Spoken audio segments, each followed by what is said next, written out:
So a little boy is sitting on a bench, park bench. ஒரு சிறுவன் பூங்கா பெஞ்சில் அமர்ந்துள்ளான். ஸோ இதை தமிழ்லேருந்து அப்படி ஹிந்தி பார்க்க போகிறோம். ஏக் சோட்டா லடுக்கா, சோட்டா லடுக்கான சின்ன பையன். பார்க்கிக்கு பெஞ்ச்னா பார்க்கோட பெஞ்சில், பார்க்கிக்கு பெஞ்ச்னா என்னது, பார்க்கினுடைய பெஞ்சில் அமர்ந்திருக்கிறான். பைட்டா ஹே, பைட்டா ஹே, பைட்டானா உட்காருதல். ஸோ பைட்டா ஹே அமர்ந்திருக்கிறான். एक छोटा लड़का पार्क की बेंच पर बैठा है. Next sentence, it is evening time. இது மாலை நேரம், அது ஒரு மாலை பொழுது, இல்லைனா இது மாலை நேரம். எக் ஷாம் கா சமய் ஹே, ஷாம்னா சாயந்தரம், ஈவினிங், ஈவினிங் தான் ஷாம்னு சொல்லுவோம் ஹிந்தியில்.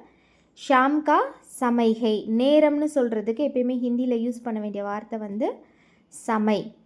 ஸோ எக் ஷாம் கா சமய் ஹே. நெக்ஸ்ட் சென்டென்ஸ்,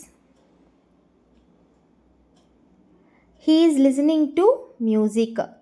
அவன் இசை கேட்டுக்கொண்டிருக்கிறான். கேட்குறதுக்கு ஆக்ஷன் வேர்டு வந்து சுனனா, மியூசிக்கு வந்து சங்கீத். ஓகே, ஸோ வகனா அவன், வக சங்கீத், சுன் ரஹா ஹே கேட்டுக்கொண்டிருக்கிறான், இல்லைனா கேட்கிறான். இதுக்கு வி கேன் யூஸ் ரஹா, அந்த வேர்பு கூட ரஹா சேர்க்கணும். ஆண்பாலாக இருந்தால் ரஹா சேர்க்கணும், பெண்பாலாக இருந்தால் ரஹி. வக சங்கீத் சுன் ரஹா ஹே.